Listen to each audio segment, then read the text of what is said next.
അസ്സലാമലൈക്കും. അപ്പോൾ ഒട്ടും എണ്ണ കുടിക്കാതെ നല്ല നാടൻ രീതിയിൽ എങ്ങനെയാണ് നമ്മൾ നെയ്പ്പത്തിൽ ഉണ്ടാക്കിയെടുക്കുന്നത് എന്ന വീഡിയോ ആണ് ചെയ്യുന്നുള്ളത്.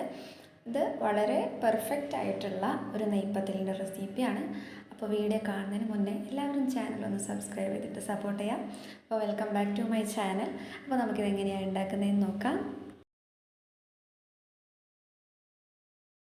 അതിനു വേണ്ടി നമ്മുടെ റേഷനരി ഒരു 3 കപ്പ് 250 കപ്പിൽ 3 കപ്പ് നമ്മൾ രാത്രി ഓവർനൈറ്റ് ഞാൻ കുതിർത്ത് വെച്ചതാണ്. അപ്പോൾ മിനിമം ഒരു 6-7 മണിക്കൂറെങ്കിലും കുതിർത്ത് വെക്കണം. ഇത് കുതിർത്ത് വെക്കാൻ വേണ്ടിയിട്ട് ഇളം ചൂടുള്ള വെള്ളത്തിൽ വേണം ഇത് കുതിർത്ത് വെക്കാൻ. അപ്പം ഞാനൊരു ചട്ടിയിലടുപ്പത്ത് വെള്ളം വെച്ച് കൊടുത്തിട്ടുണ്ട്. ഇതൊന്ന് ജസ്റ്റ് ഇളം ചൂടായിട്ട് വരുമ്പോൾ നമ്മളതിലേക്ക് അരി ചേർത്ത് കൊടുക്കുക. എന്നിട്ട് ഒരു 7 മണിക്കൂർ ഇതൊന്ന് കുതിർത്ത് വെക്കുക. അരി കുതിർന്നതിന് ശേഷം നല്ലപോലെ കഴുകി മാറ്റി വെക്കുക. ഇനി വേണ്ടത് നമുക്ക് 1 കപ്പ് തേങ്ങ ചിരകിയതാണ്. നമ്മൾ 3 കപ്പ് അരി എടുക്കുമ്പോൾ 1 കപ്പ് തേങ്ങ ചിരകിയത് മതിയാകും. 1/3 ഭാഗം തേങ്ങ മതിയാകും. നമുക്ക് ഓവർ തേങ്ങ ഇട്ടാൽ നമുക്കിതിൻ്റെ ഒരു തേങ്ങ ടേസ്റ്റാണ് കിട്ടുക. അപ്പോൾ നമുക്ക് 1/3 ഭാഗം എന്ന രീതിയിൽ തേങ്ങ ചേർത്ത് കൊടുക്കാം. ഇനി മിക്സിയുടെ അരക്കുന്ന ജാറിലേക്ക് ഞാൻ 1 കപ്പ് അരി എന്ന ഒരു രീതിയിൽ നമുക്ക് 3 ബാച്ചായിട്ടാണ് ഇത് അരച്ചെടുക്കേണ്ടത്. അപ്പോൾ ഇതുപോലെ കുറച്ച് അരച്ചെടുത്താൽ നമുക്ക് വളരെ പെർഫെക്റ്റ് ആയിട്ട് അരഞ്ഞു കിട്ടുള്ളൂ. അപ്പോൾ വളരെ നൈസായിട്ട് അരച്ചെടുക്കരുത്. തരി എന്ന രീതിയിൽ വേണം അരച്ചെടുക്കാൻ. വളരെ ടൈറ്റായിട്ട് വേണം ഇതേപോലെ അരച്ചെടുക്കാൻ വേണ്ടിയിട്ട്. ലൂസായാൽ നമുക്ക് ഒരുപാട് അരിപ്പൊടി ചേർക്കേണ്ടി വരും. അരിപ്പൊടി കൂടുന്നതിനനുസരിച്ചിട്ട് നമ്മുടെ നെയ്പ്പത്തലിൻ്റെ ടേസ്റ്റും മാറി വരും. അപ്പോൾ ഞാനിവിടെ നമ്മുടെ 2 ബാച്ച് അരി അരച്ചെടുത്തിട്ടുണ്ട്. നമ്മൾ 2 പ്രാവശ്യം അരക്കുന്ന സമയത്തും ആ ഒരു ടൈമിൽ തന്നെ അതിനാവശ്യമായ ഉപ്പ് ചേർത്ത് കൊടുക്കാം. ഇനി 3ാമത് അരക്കുമ്പോൾ ഇതുപോലെ ഒരു ചെറിയ സവോള ഞാൻ അരിഞ്ഞെടുക്കുന്നുണ്ട്. മിക്സിയിലെ ജാറിലേക്ക് അരി ഇട്ട് കൊടുത്തതിന് ശേഷം ആ ചെറിയ സവാള നമുക്കതിലേക്ക് ചേർത്ത് കൊടുക്കാം. പിന്നെ നമ്മൾ നേരത്തെ ചിരകി വെച്ച 1 കപ്പ് തേങ്ങയും കൂടി ചേർത്തിട്ട് ആവശ്യത്തിന് ഉപ്പും കൂടി ചേർത്തിട്ട് കുറച്ച് വെള്ളവും ചേർത്തിട്ട് നമുക്കിതൊന്ന് അരച്ചെടുക്കാം. ആദ്യം അരച്ചെടുക്കുന്ന സമയത്ത് വെള്ളം ചേർക്കേണ്ടതില്ല. ആദ്യം എല്ലാം കൂടി ഒന്ന് ഒതുക്കിയെടുക്കാം. ഒരു 2-3 പ്രാവശ്യം നമ്മളിങ്ങനെ കൂട്ടി കൊടുത്തിട്ട് ഇതൊന്ന് ഒതുക്കിയെടുക്കാം. അത് കഴിഞ്ഞിട്ട് 1-2 സ്പൂൺ വെള്ളം മാത്രം ചേർത്തിട്ട് ഇതൊന്ന് നമുക്ക് അരച്ചെടുക്കാം. അതേപോലെ ആദ്യത്തെ 2 ബാച്ച് അരക്കുന്ന സമയത്തും വളരെ കുറച്ച് മാത്രം വെള്ളം ചേർത്തിട്ട് വേണം നമ്മളിത് അരച്ചെടുക്കാൻ. ഇനി നമുക്കിത് എല്ലാം കൂടി ഒന്ന് മിക്സ് ചെയ്യാം. ഞാനിവിടെ 3 കപ്പ് അരിക്ക് 1/4 കപ്പ് അരിപ്പൊടി എന്ന രീതിയിലാണ് ചേർത്ത് കൊടുത്തിട്ടുള്ളത്. അപ്പോൾ അരിപ്പൊടി ഒരുപാട് കൂടുതലാകാൻ പാടില്ല.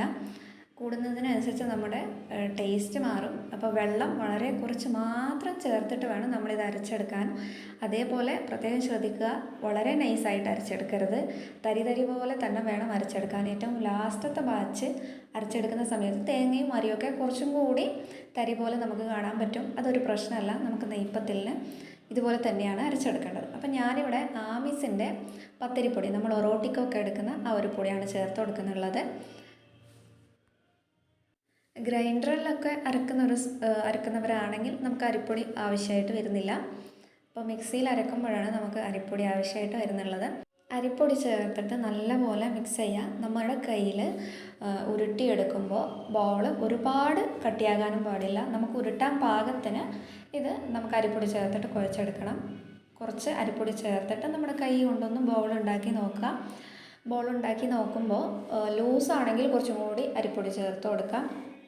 ബോൾ ഉണ്ടാക്കുന്ന സമയത്ത് നമ്മുടെ ബോളിൻ്റെ അറ്റത്തായിട്ട് ഒരു മുറിവ് പോലെ വരുന്നുണ്ടെങ്കിൽ അത് വളരെ ടൈറ്റാണ് എന്നാണ് അർത്ഥം. അങ്ങനെയാവാൻ പാടില്ല. എല്ലാം പെർഫെക്റ്റായിട്ട് മുറിവൊന്നും ഇല്ലാതെ നല്ലൊരു ബോളായിട്ട് ഉരുട്ടിയെടുക്കുമ്പോൾ ആ ഒരു രീതിയിൽ വരണം. വളരെ ലൂസായാൽ നമുക്കിത് പരത്താൻ വളരെ കഷ്ടമായിരിക്കും. അപ്പോൾ ലൂസും അല്ല കട്ടിയും അല്ലാത്ത ഒരു രീതിയിൽ ചെയ്തെടുക്കാം. അപ്പം ഞാനിവിടെ മിക്സ് ചെയ്തെടുത്തിട്ടുണ്ട്. അപ്പോൾ എൻ്റെ ഒരു മിക്സിയിൽ ഇപ്പോൾ കറക്റ്റായിട്ടുണ്ട്. ഏകദേശം ഇതുപോലെയാണ് നമുക്ക് വേണ്ടത്.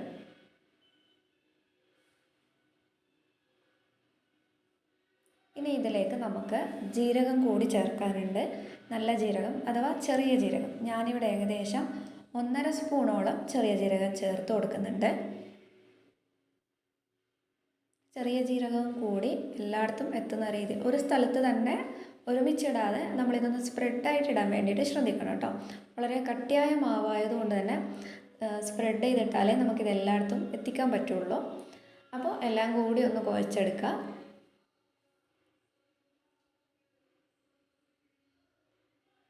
വേണമെങ്കിൽ നിങ്ങൾക്ക് കുറച്ച് ലൂസാണെന്ന് തോന്നിയാൽ ഒരു 10-15 മിനിറ്റ് ഫ്രിഡ്ജിൽ വെച്ചെടുക്കാവുന്നതേ ഉള്ളൂ.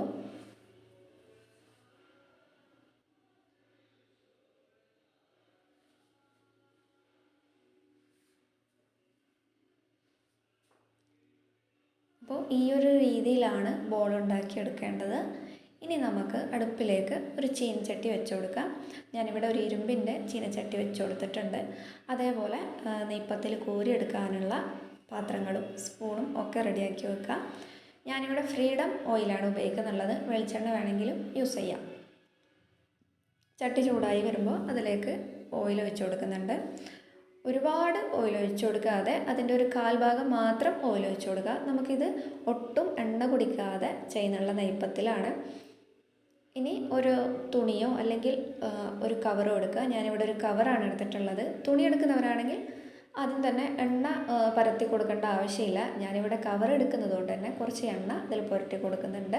ഇനി അതിൻ്റെ മേലെ നമ്മുടെ ബോൾ വെച്ചിട്ട് ഇതേപോലെ കവർ തിരിച്ച് നെയ്പ്പത്തിൽ പരത്തിയെടുക്കാം. തുണിയാണെങ്കിലും സെയിം ആണ്. തിരിച്ച് തന്നെ നമ്മുടെ നെയ്പ്പത്തിലൊന്ന് പരത്തിയെടുക്കാം. ഒരുപാട് തിന്നാകാതെ കട്ടിയിൽ തന്നെ പരത്തിയെടുക്കണം. ഇനി നല്ലപോലെ ചൂടായ എണ്ണയിലേക്ക് നമ്മളുടെ നെയ്പ്പത്തിൽ ഇട്ട് കൊടുക്കാം. ഇപ്പം നമുക്ക് ഏകദേശം അരിയൊക്കെ ഒരു പൊട്ടി വരുന്ന ഒരു സൗണ്ട് കേൾക്കാൻ പറ്റും. ഈ സൗണ്ട് നമുക്ക് കേട്ട നമ്മുടെ നെയ്പ്പത്തിലിൻ്റെ അരവൊക്കെ കറക്റ്റാണെന്നാണ് അർത്ഥം. ഒരു സൈഡ് നല്ലപോലെ ചൂടായതിന് ശേഷം മാത്രം ഏകദേശം ഒരു ഗോൾഡൻ കളറൊക്കെ കഴിഞ്ഞിട്ട് ജസ്റ്റ് ഒരു ബ്രൗൺ കളർ വരുന്ന സമയത്ത് നമുക്കിതൊന്ന് മറിച്ചിട്ട് കൊടുക്കാം.